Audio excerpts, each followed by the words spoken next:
NFL history. Peyton Manning took the top spot thanks to his 2 Super Bowls and 5 league MVPs. John Elway was second, also in part to his 2 Super Bowls that he ended his career on. So, Shannon, this should be interesting for you. Who was the greatest #1 pick of all time, Peyton or Elway? Yeah, Shannon. Man, why I always get put on the hot seat? Why can't be people that didn't play for the teams that I played for or have a relationship? Why it can't be that? Yeah. Because it's funny.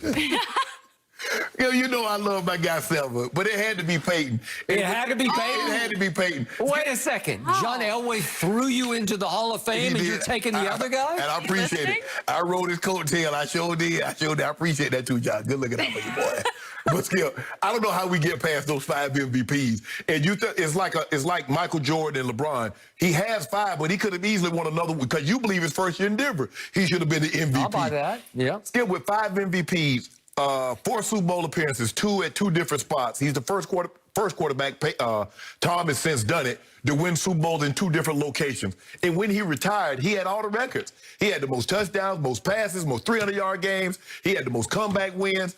And his record against Tom Brady in the playoff, Skip, is pretty good. So anybody can have and when it matters the most, he won the last 3 playoff games against Tom. So for me, it had to be him. But I tried to guess, and I thought it would be Peyton, John, and I was like, okay, is it going to be Terry Bradshaw? Is it going to be O.J. Simpson? Is it going to be Troy Aikman? Skip, I was trying to guess, but I was all over the place. I thought the first two would be no-brainers, but I was surprised that they put Bruce Smith, who I also played against at the 3 spot. So yep. I don't have any problems. Peyton with 5 MVPs, Skip, I don't know if we're going to see a guy win that many regular season MVPs. But he has a Super Bowl MVP, and like I said, when he retired, he had all the statistical records. So I went Peyton 1, Elway 2. John Elway, I got your back. Somebody on this show had to have the back of 7 from heaven. Yeah. He was from heaven. You came a little later in his career. No, I got some good comebacks. But you, hey, listen, John Elway was it to me. Yeah. It was between Elway and Marino for who had the biggest arm in the history of the league. And it's real close. I once had this discussion with Troy Aikman back when he was playing for the Cowboys, and he leaned slightly to Marino, which surprised me a little bit because I thought Elway had the arm that would split the webbing on your fingers. Marino's release was a little quicker. Yep. But I don't know if he had as strong as arm as John, because John was a right fielder. So you obviously, you play in there. John could throw it. John could probably throw the ball, I'm saying, probably 70, somewhere between 70 and 75 yards. And people forget his first maybe 3 years in the league, he could run with the football because he was a big, strong stud athlete. Yes, he was. Right? Yes, he was. An yes. all-around, as you say, high-picking baseball. Right. Could have been a star, I think, for the Yankees. Right. So here's my problem with Peyton Manning. We discount what happened at Indianapolis, but if you really look hard at it, he had 1 Super Bowl run and got to beat Rex Grossman in the rain in Miami. The immortal Rex Grossman, that's how he broke through and finally won his first Super Bowl. Well, if you take away that 1 run, he was 5-10 in Indianapolis. Well, so he winds up 9-10 in Indianapolis. Well, that's not great because 7 times he lost his first playoff game. 7 times he lost. 5 times he lost at home in the division round as a top 2 seed. And you can just look back at like 99. He was the 2 seed. He lost at home to the Titans. 05, he was the 1 seed and lost at home to the Steelers. In 07, he was the 2 seed and lost at home to the Chargers. That's all before he went to Denver. What a liquored-up kicker missed the field goal. Okay. Remember that liquored-up kicker? I remember when he did dismiss the liquored-up kicker. And then remember, against Drew Brees in the Super Bowl, not to nitpick, but we have to pick some nits here to make this work. But remember what happened? Tracy Porter happened. Yeah. A 74-yard pick 6 happened with 3:12 left in the game when they're driving. Here it is. It's a 1-score game. And this is a 3rd and 5. No, it's coming. Whew. There it goes. And there he went. And that makes it 31-17. It was 24-17. And they're driving to tie the game. And that happened. So I gotta hold that somewhat against him. Right. And he wound up 2-2 in Super Bowls. Now back to your guy Elway, pre you, obviously. John got an average Denver team to 3 Super Bowls, and he got annihilated all 3 times, and I get that. But when you look at who he lost to, it was Phil Simms and Lawrence Taylor, and they lost 39-20. Well, they didn't even belong on the same turf with those guys, right? And then they lost the next year. Then it's Doug Williams.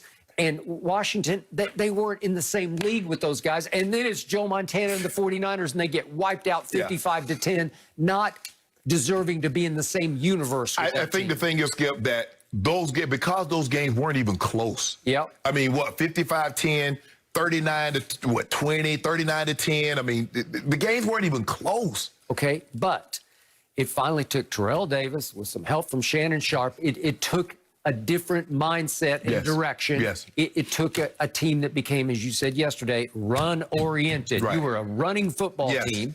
And John played very well. He did make the Pro Bowls in those 2 years you won the Super Bowls. But he wasn't the guy. He wasn't the reason you got to and won 2 Super Bowls. So he finally broke through. I thought you were right on pace to win a 3rd straight Super Bowl, which nobody's ever done. And John said, I've hit the wall. Yeah, and I think the thing is, Skip, if you look at it, you look at the #1 overall picks, this is what we expect. When you take a guy at quarterback, you expect him to be Elway. You expect him to be Peyton. You expect him to be Troy Aikman or Terry Bradshaw. Skip, those are the expectations. I'm sorry. I'm sorry that when you get selected there, it's like, man, that's too much pressure. No. You look at Bruce. Bruce is the all-time sack leader. We don't have OJ. You talk about whatever happened off the foot. Skip, people don't realize how good OJ Simpson. You know how good OJ Simpson was. I don't think people, I don't think people because of what transpired off the field. Skip, I got it. But he was.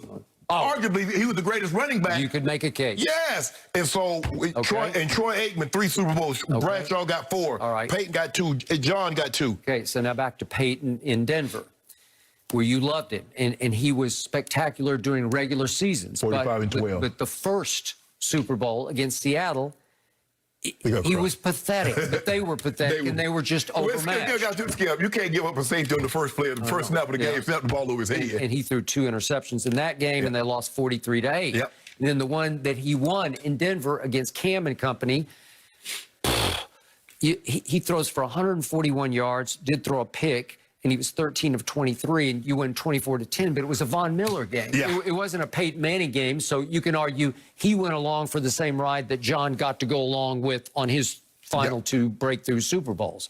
But John won the MVP in his last one. He threw for well, he did against Atlanta. No help from you in that game. You had a knee injury. Why you keep bringing up old stuff? Why you keep bringing up old stuff? Do you remember your stats? You know every stat. I think I had like 2 catches for like 19 or something like that. 2 for 19? Yeah, maybe a little bit more. No, 2 for about 20-something. 2 for 21, 20-something? You still got in the Hall of Fame? Yeah. I don't know how. Wait a minute, Skip, what about the big plays that helped to get them there? Okay, well, maybe. But I'm just saying, John Elway in the postseason was 14-7 overall. Peyton in the postseason was 14-13 overall. So I got to go 7 from heaven. I was 13-5. Okay, so? With 3 Super Bowls. Well, this isn't about you. Oh, my bad. I thought you wanted me to throw, add a little spice to it. Oh, okay. Well, I can't believe you're going Peyton over Elway because it's not right. Skip, I can't. I mean, what am I supposed to do about those 5 MVPs? It's all regular season. I used to say when Peyton was in Indy, he was regular season Peyton. I mean, John won 1 in 87. I think you made the wrong choice. No, and I also think you just lost your parking pass in Denver. No. What I do, I call Joe Ellis. I call Joe Ellis. Yeah, but Joe Ellis works for John Elway. The word just came down from on high. No more sideline parking passes. I do know the Bolins. I know all the kids. I call Brittany. You got me, right? You have a way in? I do. So are I know you going to text also. Elway right now, or should we send him the clip and just make sure he knows about this? He might have to answer some questions here. You're right. He probably say you're right. He would not say Good stuff from you guys. And don't forget, Terry